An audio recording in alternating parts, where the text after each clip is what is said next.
I do is give 5 to 10 minutes for everybody to join. So we would have been given more than 10 minutes. So we are going to begin. Um, I've seen some messages in the chat. We'll respond to them in due order.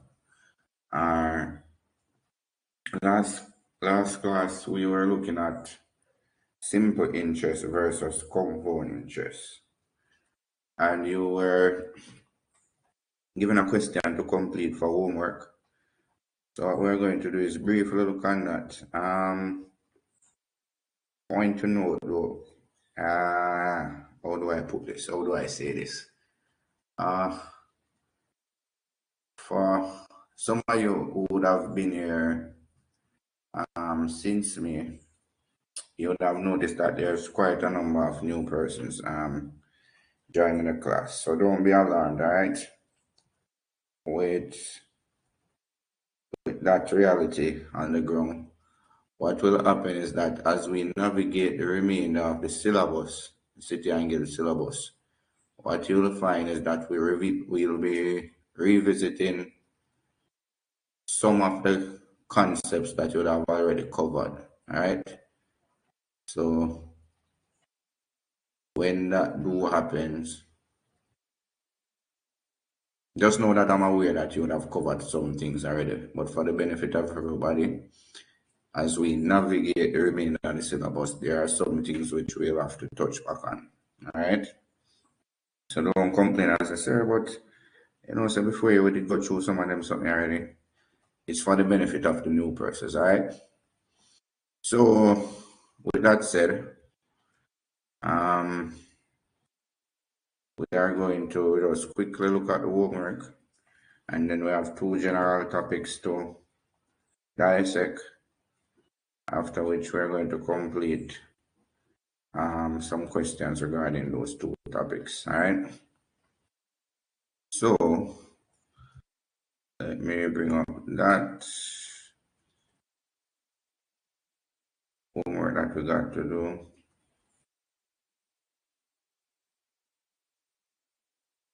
Where is it? Anybody completed the homework, by the way? Knock, knock. Yes, sir. All right. What was the answer I got? So here it is. This was it. C. Got C for the answer. Anybody else got C?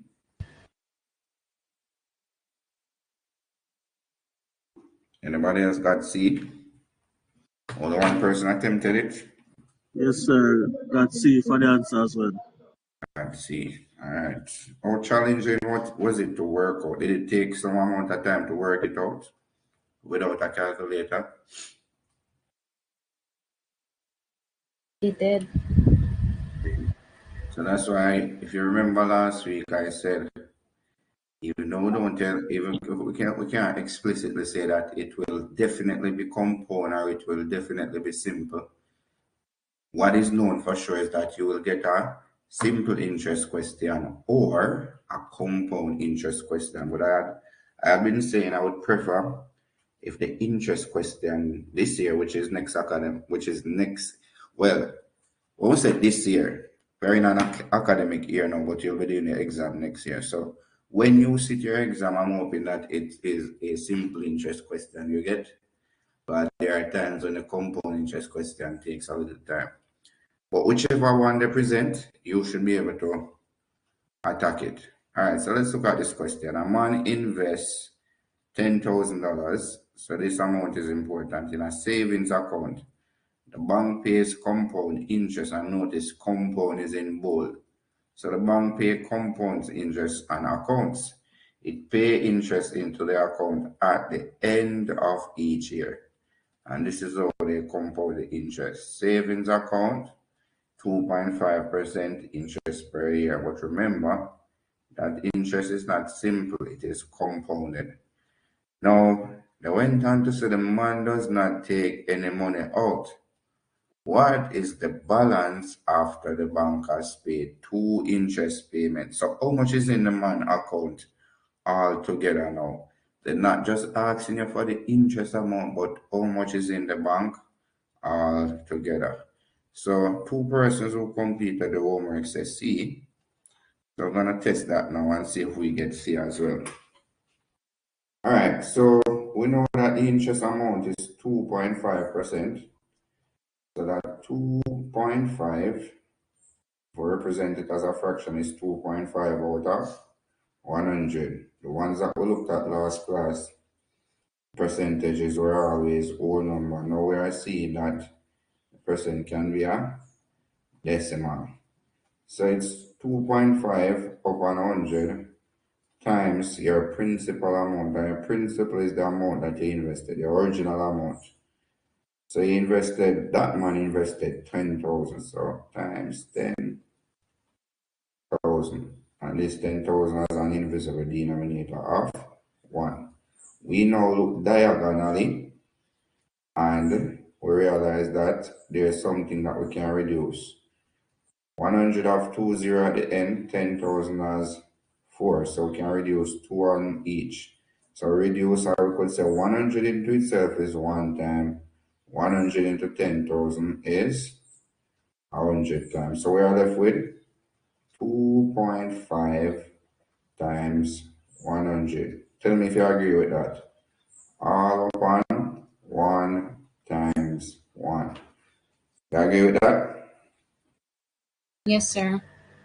All right, so if we have 2.5, folks, so 2.5, and you're multiplying by 100, there are 2 zeros in 100, and you are increasing. So you're increasing by powers of 10 2 times. So all I have to do is move this decimal point 1,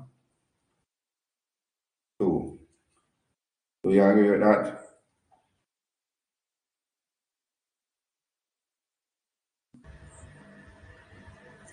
Do we agree with that? Yes, sir. All right, so what's this amount now? If you move a decimal point 2 times, then 2.5 times 100 is really what? 250. 250. And 1 times 1 in the denominator is just 1. 250 divided by 1 is just 250. So this is the interest you got for the first year. Now, if it was simple interest, then no matter the number of years, every year you would be getting 250. But because the interest is not simple now, it's compounded, then going into the second year, he will be getting interest on interest. So that's for the first year. When it goes into the second year, so after the first year finish, he now has how much in his account? The 10,000 originally plus the interest, which is what? 250. So in all that gives us what? 10,250. Very good. 10,250. So going into the second year now, this is the amount that is in the account. What he originally invested, which is the 10,000, along with the interest in the first year, which is the 250.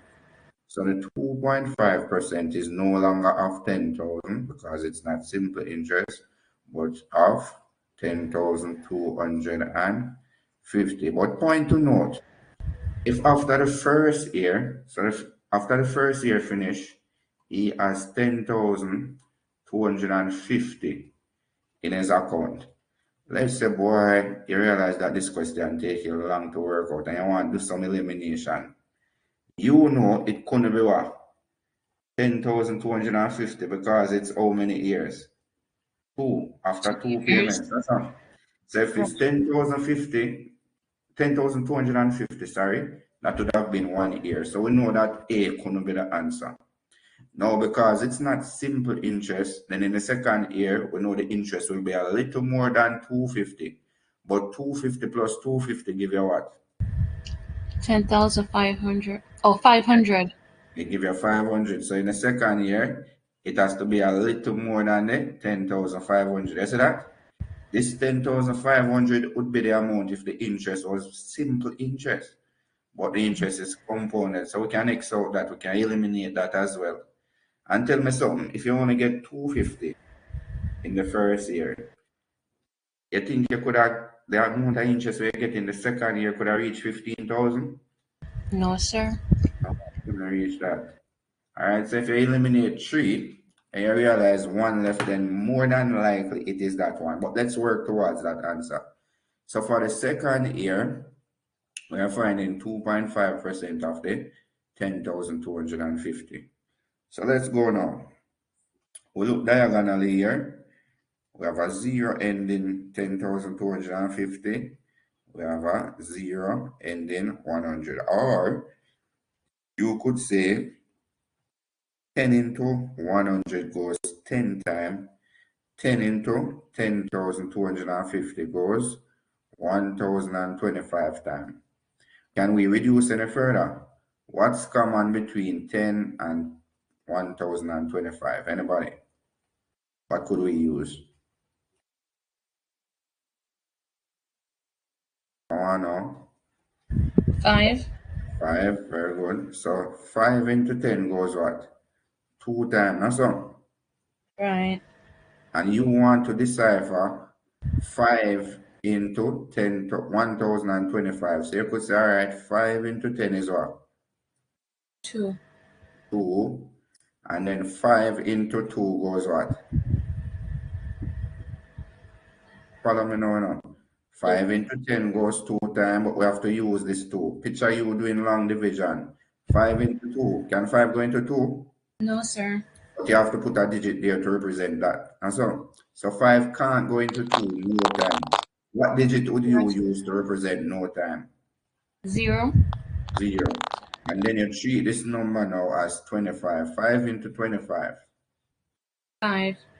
5. So it's actually 205 times. And tell me if that makes sense. If you multiply back 205 times 5, what would you get? 1,025. 1,025. So you know you're on the right track. All right. Can we do anything else? Anything else can reduce? 2 is an even number. 205 is not even. So you couldn't reduce any further. So what do we have? We have 2.5 in the numerator times 205. And what we have in the denominator? 2 times 1. 1. Good. All right. What you could do, you know that 2 times 1 is just 2. That's all. You could Right. have 2.5 times your 205 to make your life easier. You know, the denominator works out to be 2. Now, all you have to do, any one of these numbers that you think you can divide 2 by easily, you just do that and then just work with multiplication alone. So 2 into itself goes 1. We know that there will be a remainder here, but because we're going to work with decimals, we don't want to be multiplying and then have to divide after, which will take an extra long time. So which one of these numbers do you want to divide by 2? The 2.5 or the 205? Which one?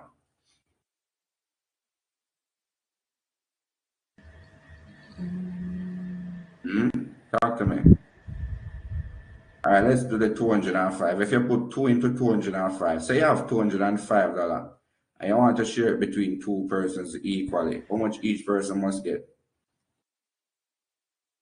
52.5. It's not 105, you know. It's 205. Come again. So if it was $200, each Or person would get 100. 102.5. Very good. 102.5. They left now with 2.5 times 102.5. Now, some of you were exposed to multiplying decimals. That's all. Do you remember how to multiply decimals? Remember how to multiply decimals? So this is one of the topics that we'll revisit for the new persons. 102 multiplying by decimals. All right, so let's look at it. We are multiplying by decimals.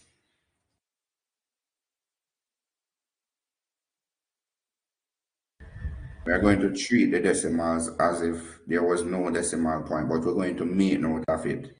So the bigger number here, 102, 102. We're going to write the 0.5, but we're not going to put any point there. But to the side, we are going to observe the original number. How many digits came after the decimal point? 1. 1. We have 1 dp in that number. We're going to treat it as a whole number. And then 2.5, we're going to treat it as 25 if we ignore the decimal point between the 2 and the 5. And in the original number down here, 2.5, there was also 1 digit after the decimal point. So 1 decimal place. Now, your answer will have how many decimal place? If the first number has 1, the second number has 1, then your answer should have how many? 2. 2. So your answer must have 2 dp. All right, so we're going to go ahead, multiply these as if they were a whole number, but we're going to pay attention to the answer we get and put back the 2 decimal places. So let's carry out this multiplication. Walk with me. Tell me what to write. 5 times 5.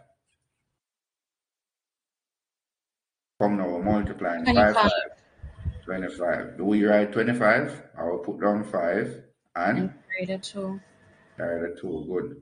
5 times 2 10. plus the 2 that you carry. 12. 12. Good. And Put carry on 2, regroup there. 1, or as you say, carry. Now 5 times 0 0. plus that 1 that you brought up. 1. 1. And then 5 times 1, 5. 5. Now we just use the 5 that is in the ones place. So we have to put a placeholder of 0 here or an arrow, anyone you prefer.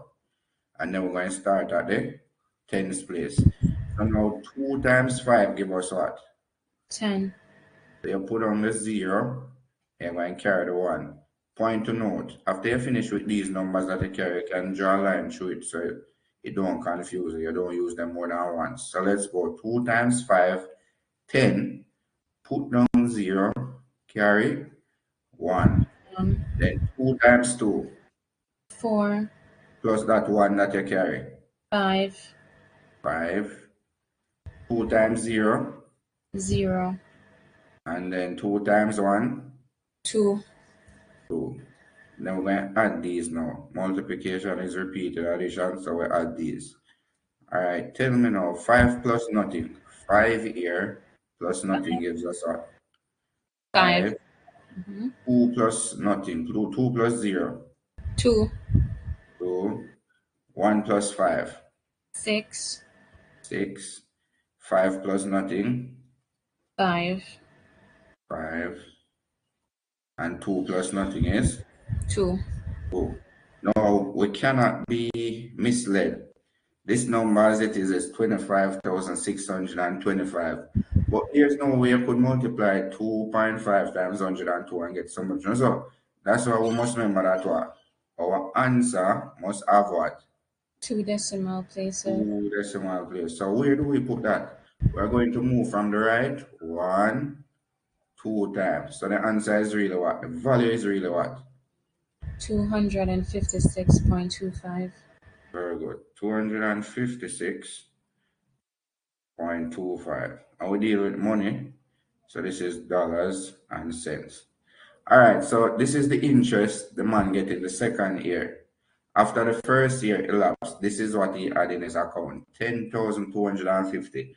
When the second year elapsed, when the second year finished, he gets an additional 256. So 256.25. When you add these two now to see how much, remember the question asks, what is the balance after the bank paid? 2 interest payments. So after you get these 2 payments, how much am I having in my account all together now? So 5 plus nothing is 5. 2 plus nothing is 2. Put back a decimal point. 6 plus 0, 6. 5 plus 5, 5. 2 plus 2 is what? No, 5 plus 5 is not 5. My bad. 5 plus 5 is what? 10. 10. So that's 0. 0. Forgive me for that. Carry 1. 1. We're good with that? Yes, sir. And then 2 plus 2 is? 4. And 1. 5. 5. And then we have 0 plus nothing, which gives us 0. 0. 1 plus nothing gives us 1. And if we call this number now, it's actually 10,506.25, and you are correct. It is actually C. I know when you reach over here, you might have taken a different approach. No, so over this side, or you just put the ticks. You took a different approach over here. No, I actually did do the 205. So Okay. yeah, did the same. All right, not a problem. All right, for the new persons, I know that now fuzzy about, don't stress yourself about it. We'll revisit operations and decimals, and then this now will become a bit clearer to you when we are revising for the exam. All right, what we wanted to look at today, some of you might have already been exposed to it based on what I'm seeing.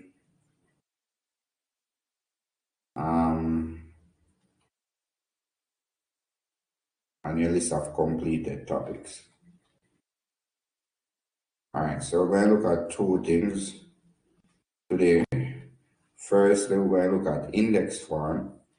After we put index form under our belts, we are going to segue into standard form, also known as scientific notation. All right, so I'm going to start off with index form. Anybody care to share what comes to their mind when they hear the word index? Anything that comes to your mind, tell me. Share with us. It doesn't have to be mathematical. You must hear somewhere in your life, you must hear that word index. What comes to your mind when you hear index?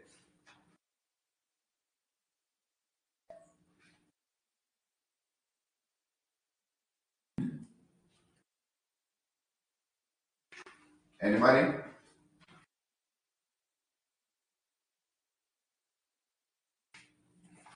Anybody care to share?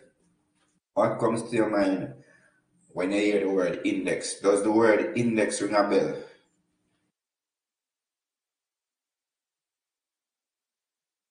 The finger beside your tongue. What finger they refer to that as? Come on now, we're not sleeping in the class. Talk to me, man, or use up the chat. Index, sir, index. Index finger. So somewhere in your life you'll have heard the word index. So if I ask you, tell me what comes to your mind when I hear index. You shouldn't be afraid to talk, man. Alright? Now question, your index finger. Is it taller or shorter than your thumb? It's taller than the thumb. It's taller than the Taller thumb, than sir. your thumb. Alright. I'm gonna make an analogy with that soon. Alright? But number in index form. So I'm gonna make a note now. A number. I'm going to go back to the thumb and the index finger shortly. A number in index form has two things. It has what is called base Exponent. and a Yes. power. Yes, that's a synonym as well. Very good. So it has a base. So if you see 2 and you see 3 up in the air, right? We're not going to say 23. We are going to say it is 2 with a power of 3. We soon look at how we read this. But picture this. Picture this 2 as your thumb. And then picture this 3 as your what? Which finger that beside your thumb? The index finger. Finger. So this number up here is called the index, also known as the power, also known as the, somebody just use a word, Exponent. exponent. Very good. So look at this. These three words, they are synonyms, even though you're not in an English class now. These three words, they are synonyms. So if we say power, it's the same thing as index. If we say index, it's the same thing as exponent. All these three words are the same. And then this term now, we're not going to call it term, but we'll call it a. So a number in index form has a base and a power. And the power is also known as the index, also known as the exponent. So when we see 2, and we see a 3 up there, this is how we read it. 2 raised to Third power. very good. Third power. Or you could say 2 raised to power 3. of 3. Right? So we never ever say 23 when we say the number like that. So once you see the index, you know the number is in index form. All right, when you step back to this slide, I'm not going to rub it. Well, let me not say that because sometimes technology tricks on us. But I'm not going to rub it. I don't, nothing will happen. I could just try to cement the other component of this concept and then we'll step back on the right. Now, when you see 2 to the third power, you see the base, you see the power. There's a relationship between the base and the power. So, the power, the relationship that the two of them share, the power tells us something. So, the power tells us how many times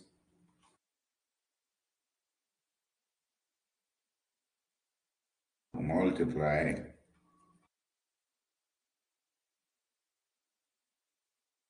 the base by itself. Very important relationship. This relationship here is very important. So look at this. When we see 2 to the power of 3, tell me, the power tells us how many times to multiply the base by itself. What is the power here? What's the power? 3. Good. So it means that you're not going to say 2 times 3, but you're going to say 2 times itself, by itself. So 2 times itself, how many times? 3 times. 3 times. So 2 times 2 times 2.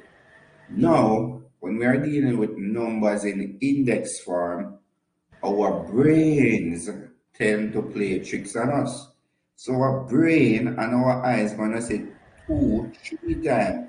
I'm gonna say, yeah man, a 6.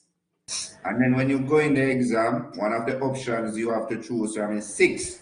But you cannot allow your brain and your eye to play that trick on you. Remember, it is times.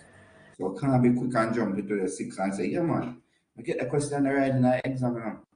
But no, it's not. So 2 times 2 gives us what? 4. 4. And then that 4 now times 2 gives us 8. 8. So this means that 2 to the third power is actually 8. So please, I'm begging you, do not let your brain say 2 times 3, 6.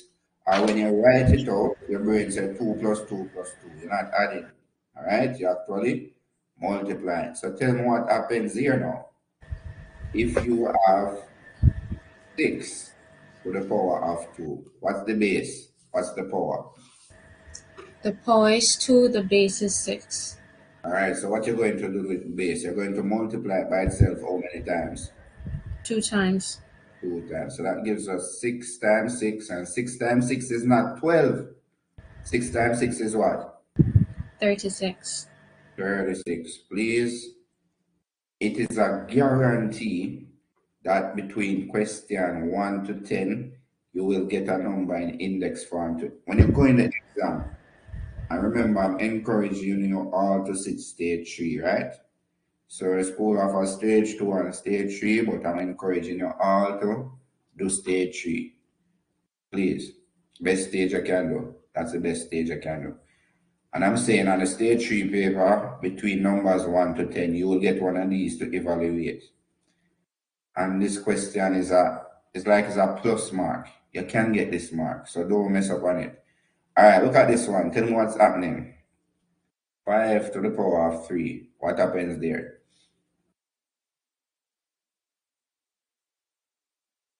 Anybody?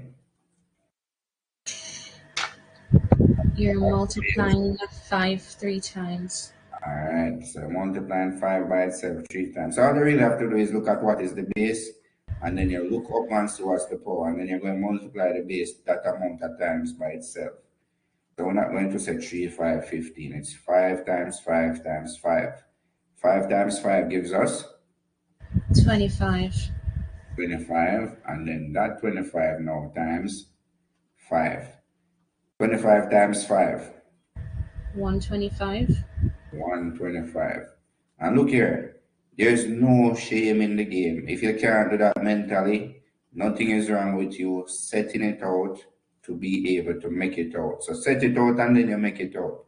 So you can set it out if you're not able to compute it mentally. Because remember, in the City and Guilds exam, you are not permitted a calculator. So you know 5 times 5 is 25. Put on that 5. Carry the 2. 5 times 2, 10. 10 plus 2, 12. So you end up with 125. So if you can't process it mentally, set it out to make it out, all right? Butler, go ahead. Butler, your hand was up. Was that an error? All right, I'm just realizing that some persons were sending their responses in the chat. So, Henry, Scott,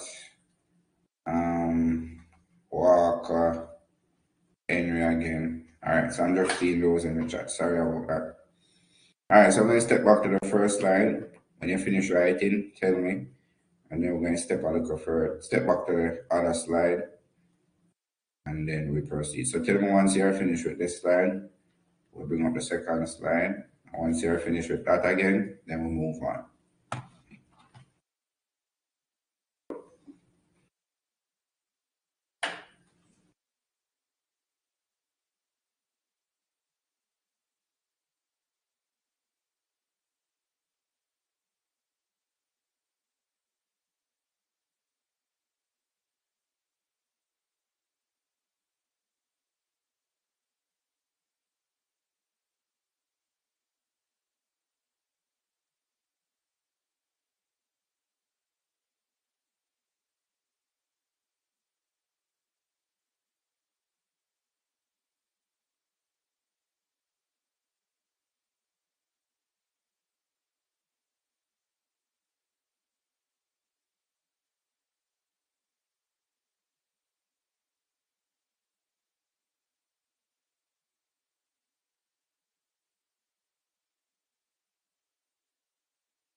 So I'm assuming that most everybody was finished with the first slide, so this was the second slide.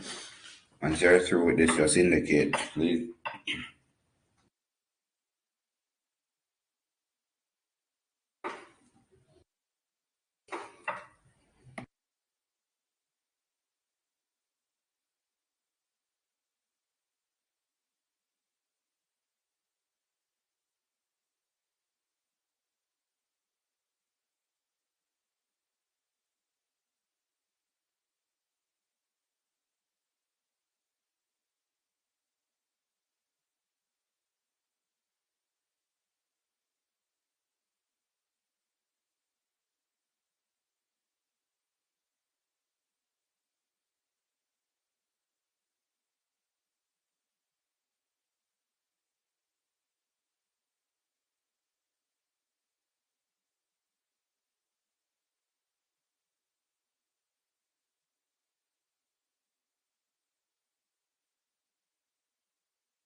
All right, so I take it that everybody is finished.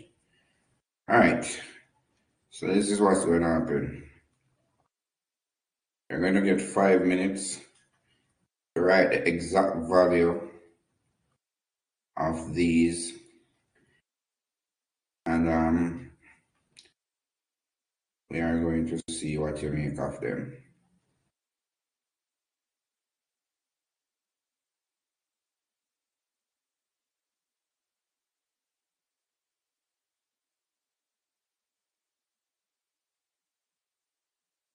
Let me use up that rule.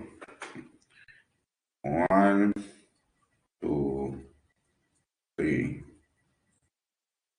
4, 5, 6.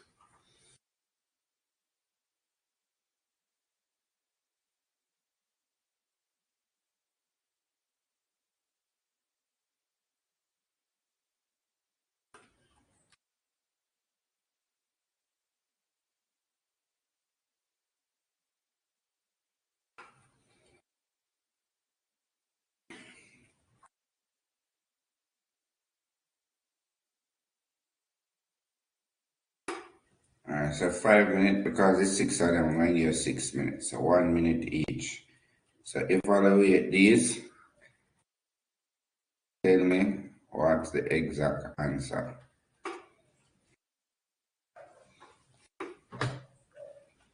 So it's now 6 minutes past 5.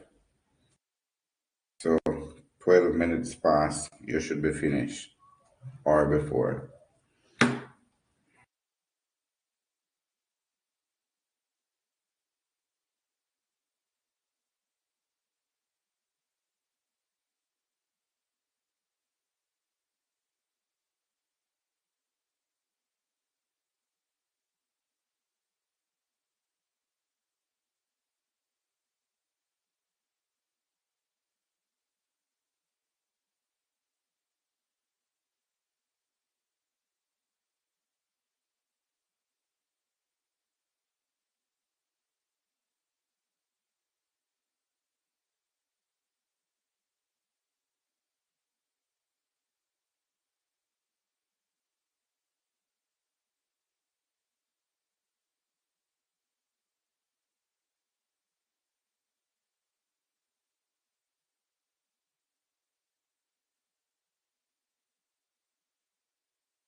All right, so most persons saying finish, so let's go. 8 to the power of 2, what does that mean?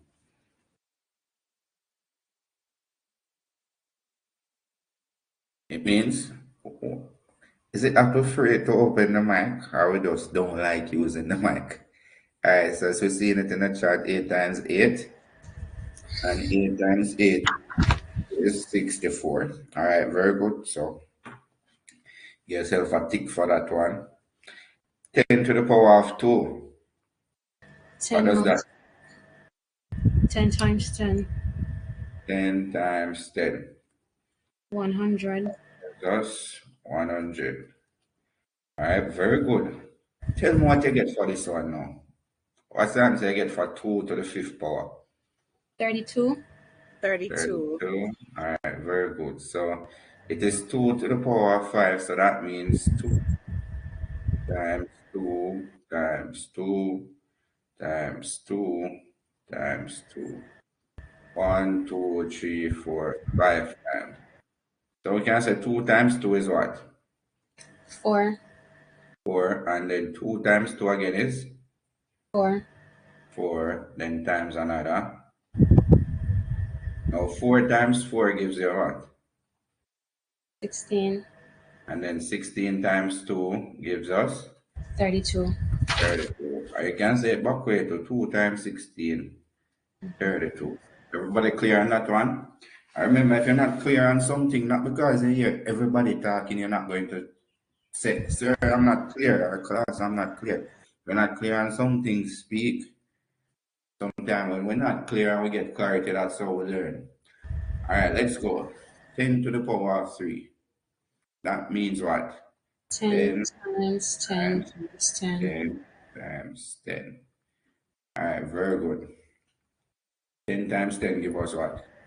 100. 100. 10 times 10 again. So 100 times 10, what that gives us? 1000. 1,000. You can say to yourself, if I have 10 $100, how much money that I have? So that one is 1,000. All right, very good. What about 13 to the power of 2? So 13 times 13 times 13. 13. All right, very good. 13 times 13. 13 times 13 gives us what? 169. 169. Very good. 169. And then 3 to the third power.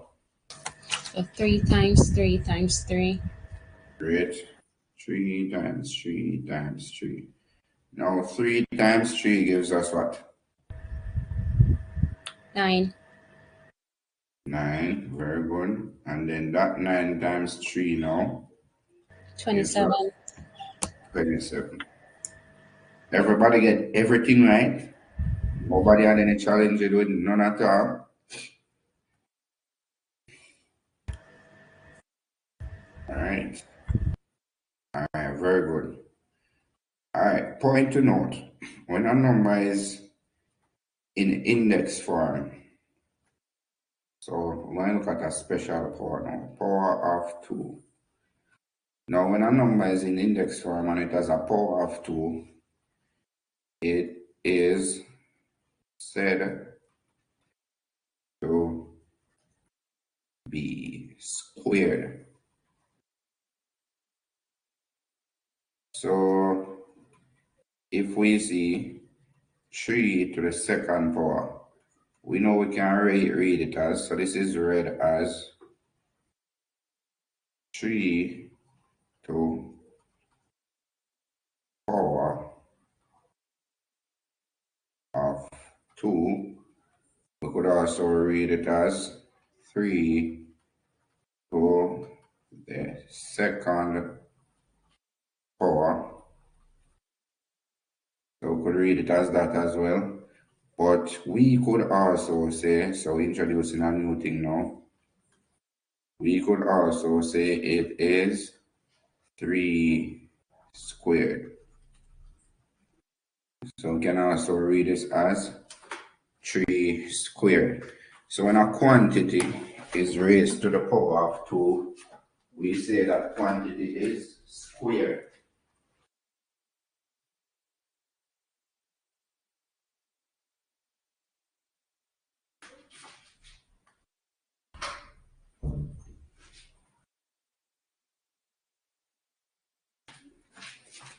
We're good with that.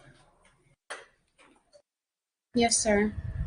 So we could also say this is 5 to the power of 2. But in layman terms, or in a simpler fashion, we could say it's just 5 squared. When we see x, don't know what x is, but it can be raised to the power of 2. Instead of saying x to the second power or x to the power of 2, we can say x squared. Right? So the power of 2 is a very special power. You can also refer to it as squared. I will know 5 to the power of 2 is just 5 times 5. X to the power of x is just x to the power of 2, sorry, is just x times x. Alright, tell me when you have the slide. We're going to look at how we undo the power of 2. So tell me when you're ready.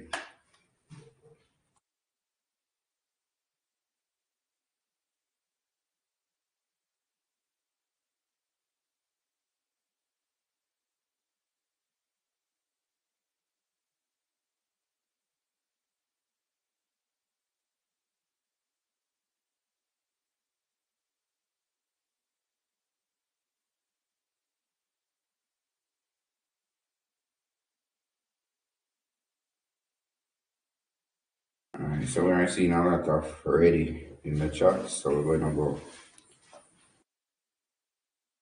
So there's a special concept known as the square root.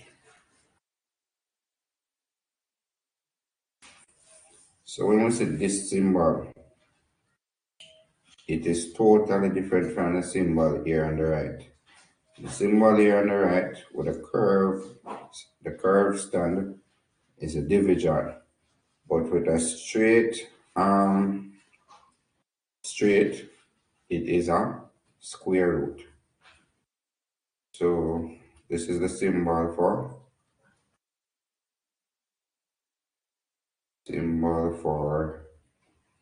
square root. And the square root symbol,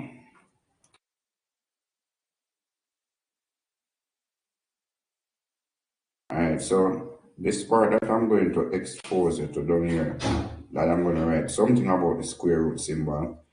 Your syllabus don't require you to know it, but I think it is important for you to know. The square root has a invisible 2 in the loop. So when you see this symbol, even though you don't see a 2 in the loop, what we mean by the loop? You see the symbol, you just know it's a square root symbol, but really and truly, there is an invisible 2 here. Because if you had seen the root symbol and you see a 3 there, it's no longer the square root, but that would be the third root, or what we call the cube root. Likewise, if you see a 4 there, we can't say square root, we have to say the fourth root. If you see a 5 there, it's the fifth root. If you see 15, it's the 15 root. If you see 151, it's the 151st root. But when we don't see a number, we just see the root symbol by itself. Then it's the square root because there's an invisible 2 there. And if we pay attention, that 2 is very important. So when we see the power of 2, we are saying that the quantity is squared. And now we are seeing that when we see the square root symbol, there is an invisible 2. So there is a relationship. So let's examine the relationship. The square root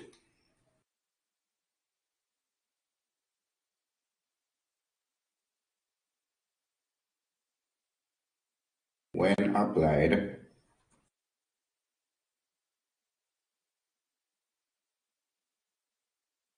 to a quantity. So the square root when applied to a quantity undoes. I can say undo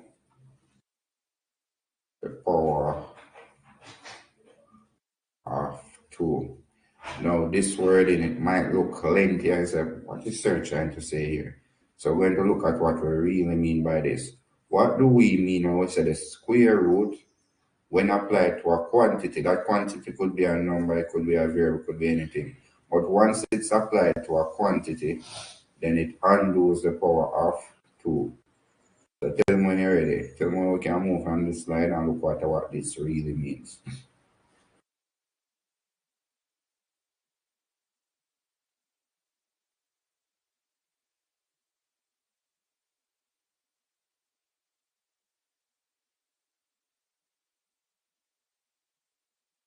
And so seeing some person saying ready in the chat. Hope that's a go for everybody.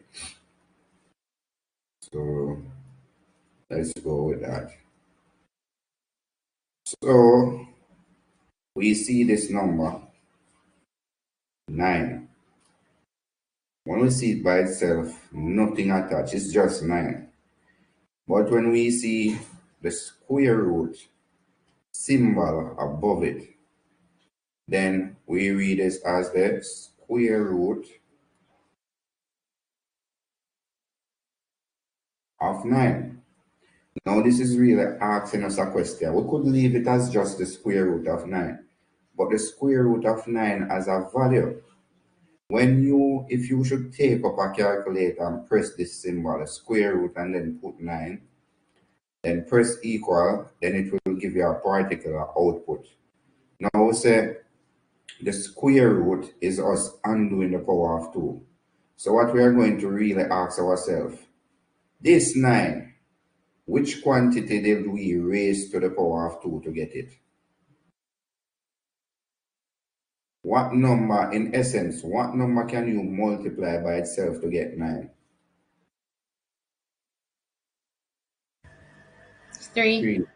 So 9 is the same thing as 3 to the power of 2. But look at what we said here. The square root when applied to a quantity and to the power of 2. So let's step back to this. If we apply the square root to 3 to the power of 2, we know 3 to the power of 2 is 9. So if we apply the square root to 3 to the power of 2, it undoes the power of 2. So you're left with what? 3. 3.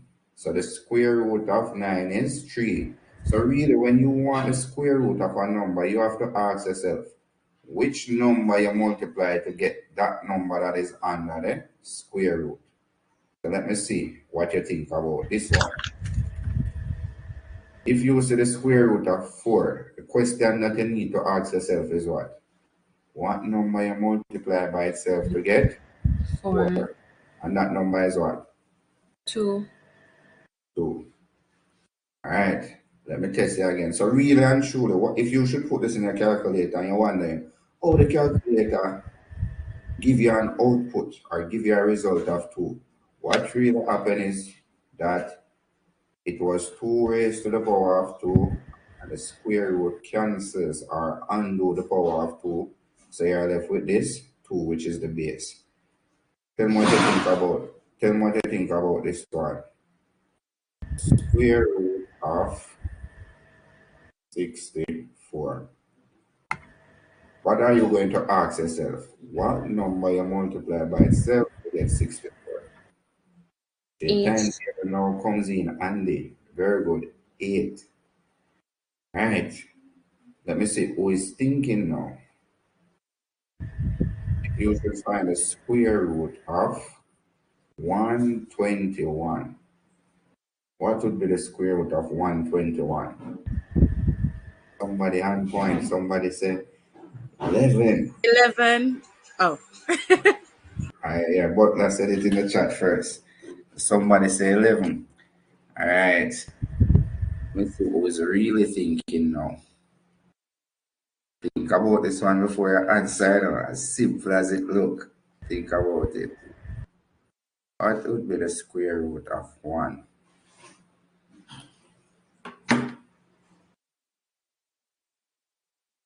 Anybody? 1. You sure? Yes, all right. Grandison says 0. Tell me why you say 0, Grandison. Sure.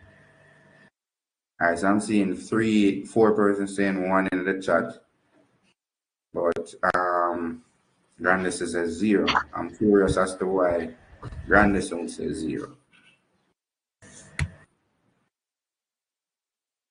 Grandison, you can share with us why you say 0? All right, so remember now, folks, when you want the square root of a number, the main question you're going to ask yourself, the number under the square root, you're going to ask yourself, what number can I multiply by itself to get 9? If I multiply 3 by itself, I get 9. For this one, what number can you multiply by itself to get 4? 2 times itself, 2 times 2 give you 4, so the square root of 4 is 2. For 64, what number you can multiply by itself to get 64? 8 times 8 gives you 64. What number can you multiply by itself to get 121?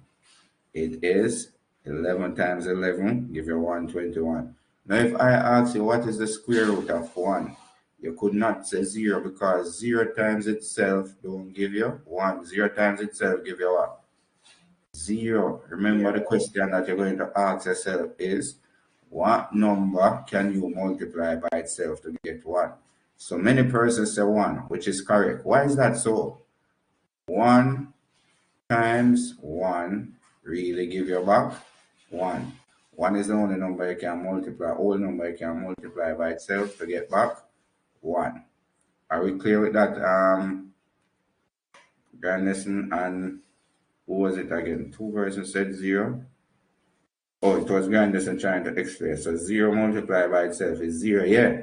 But it was not 0 that was under the square root, Grandison. So listen to that reasoning. The reasoning is right. 0 multiplied by itself is 0. But you did not want to find the square root of 0. You wanted to find the square root of 1. So Grandison, text and let us know if you're okay with that explanation now.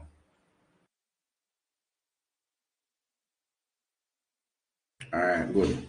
So if you're okay with that explanation, I'm going to give you 4 to try. I'm only giving you 2 minutes because this is really straightforward. So I'm going to try these 4 for me.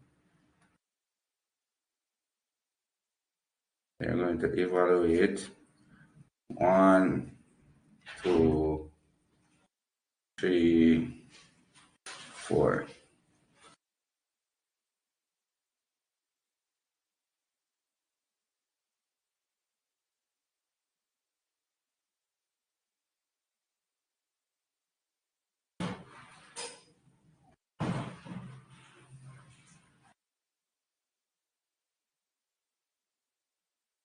So you have 2 minutes, half a minute each.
So quite a few persons said finish, some persons said done. So tell me what's happening with the first one.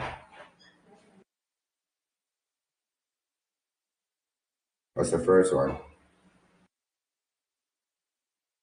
Six. number come up? Very good. So if you multiply 6 by itself, you get 36. So the square root of 36 is really 6. What about the square root of 100? 10. Right, good. What about the square root of 81?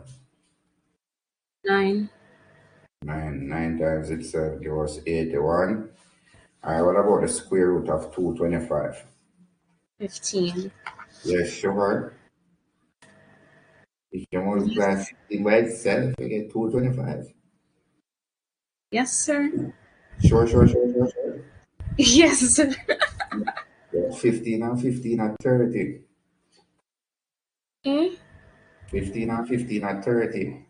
No, that are 15 plus 15, sir. Alright, very good. Oh, gosh. Alright, very good. So you're on point, you're paying attention, and you're sure of your thing. So it doesn't matter what nobody say. If you sure of something, hold on it, alright? Alright, so there's more to index form, but that's all your syllabus requires you to know. So after you do the city angles, if you decide that you want to do a CXC or even CAPE, then you'll learn more. You'll go a little deeper into index form. All right. So here's another concept that we say we want to look at today. And that concept is called standard form. So we're gonna go back to the first slide and use it up. So we'll cover the index form, what your syllabus requires. Now we're going to look at standard form. Some of you might have looked at that previously, but we're going to revisit it for the benefit of everyone. Now, standard form, we also refer to it as scientific notation.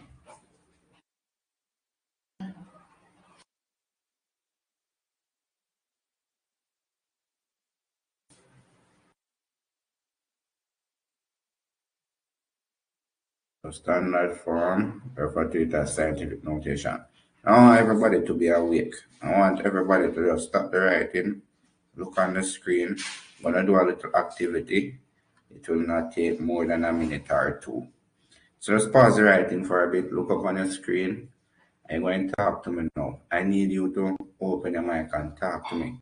This one, texting in the chat now, I'm going to help us with this one because I want you to do this one quick. I want to hear you speaking quickly. So tell me, what number is that? Talk to me, man. Open your mic. 8, Talk to me. 8. If I put 5 here, the entire number is what? 58, What about putting a 3? 358. Talk to me fast now. That entire number is what? 1,358. What about that number? 24,358. What about this number? 243,587. Alright, what about this number? Entire number now. Talk to me. Don't you see why I want you to use up the mic? Because the typing going to take a bit of time So, with the activity. Call that number in its entirety now.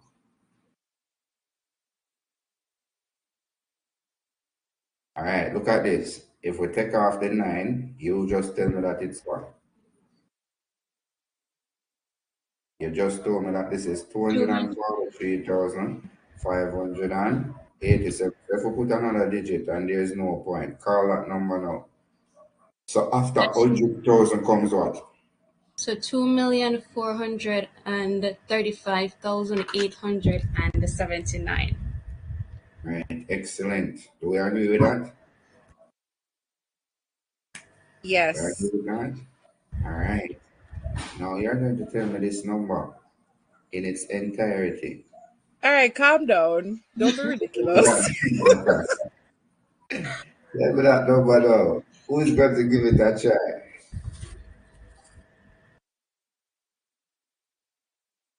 Is that how much? No. Mm-mm. 1, 2, 3, 4, 5, 6, 7, 8, 9, 10.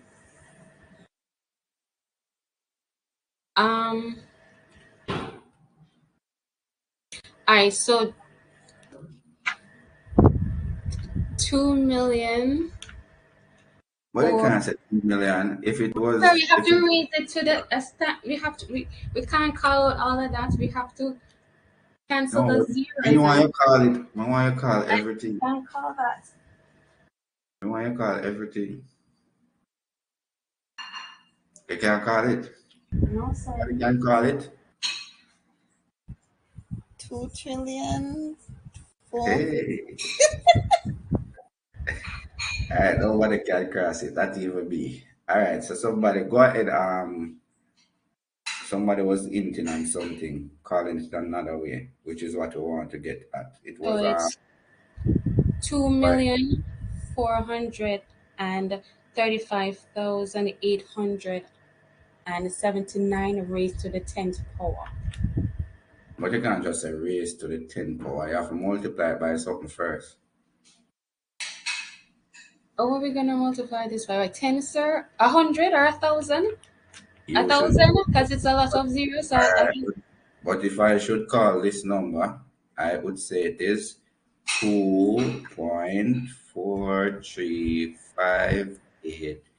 2.435879 times 10 raised to a particular power. Let me see the power now.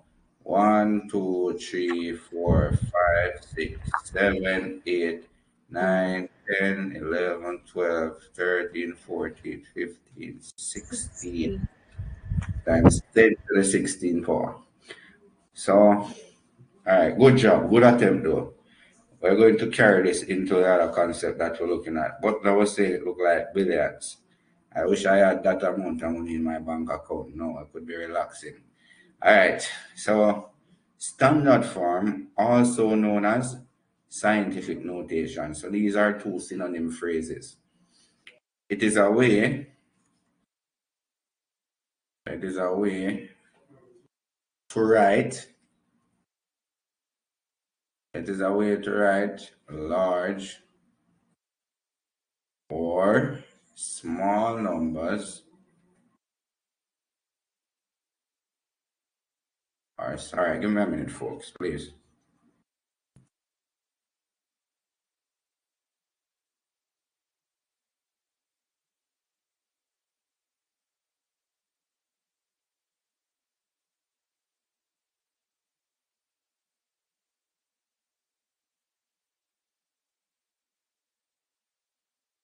All right, so let's go. It's a way to write large or small numbers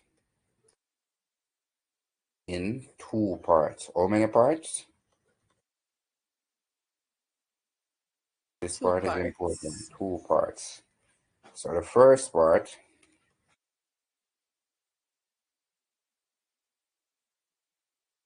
is a number between 1 and 10. And then the second part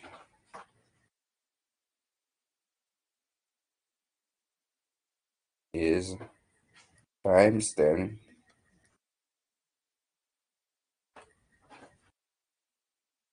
raised to a power.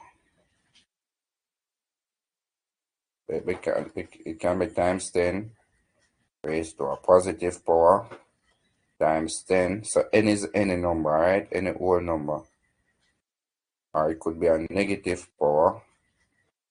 In some rare instances, it can be 10 raised to the power of 0. Now, we're going to look at all three of them. But this one is the first one, is what your syllabus requires of you. But I always tell students, even though the syllabus only requires you to know the first one, there is nothing wrong if we're doing this particular topic or kind of extend beyond the syllabus. Because suppose somebody come to you with a homework, a sibling come to you with a homework, and although your syllabus will only require to know the positive power, that person homework involve negative power. You're supposed to can help them too. So even though we are preparing you for the exam, yes, and the exam only requires you to know times 10 to the positive power, there is no crime or there is no harm in you knowing a little more than what your syllabus expects of you. Alright? Now we're going to step back to this slide a bit. And I'm going to ask you a question now. Share with me your thoughts. It said the first part is a number between 1 and 10. Now we have to put that into perspective. Between 1 and 10. Tell me some numbers between 1 and 10. 2, 3, 4, 2, 5, 3, 4, 5, 5, 6, 6, 6. 7, 7, 8, 8, 9. 9, 10. Question of the day. You can take a little time and think about it. You don't have to race to answer. Is there any other number between 1 and 10? Listen to that question carefully. Is there any other number between 1 and 10? Right, I'm seeing some persons thinking. That's good. So tell me what you're thinking.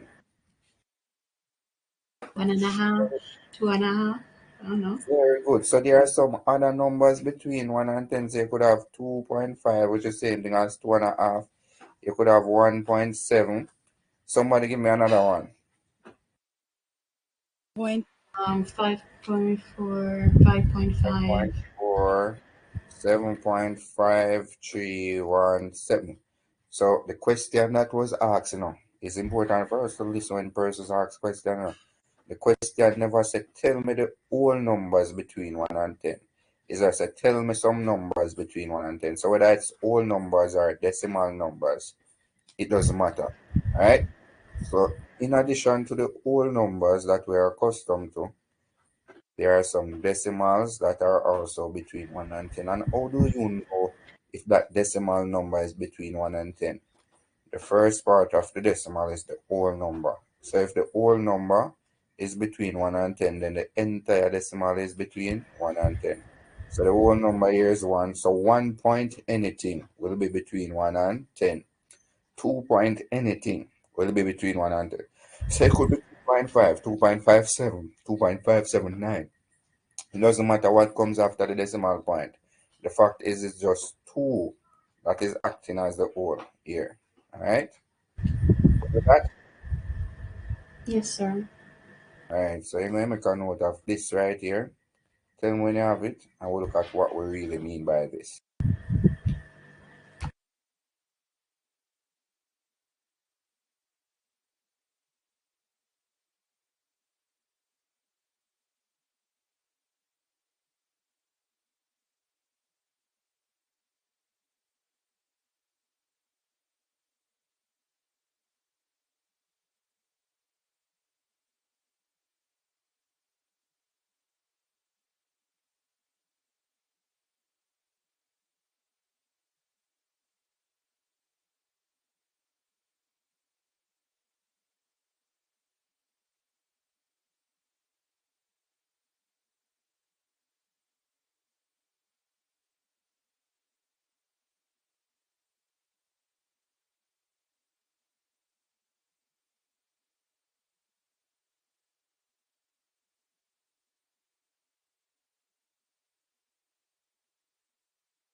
You are currently the only person in this conference.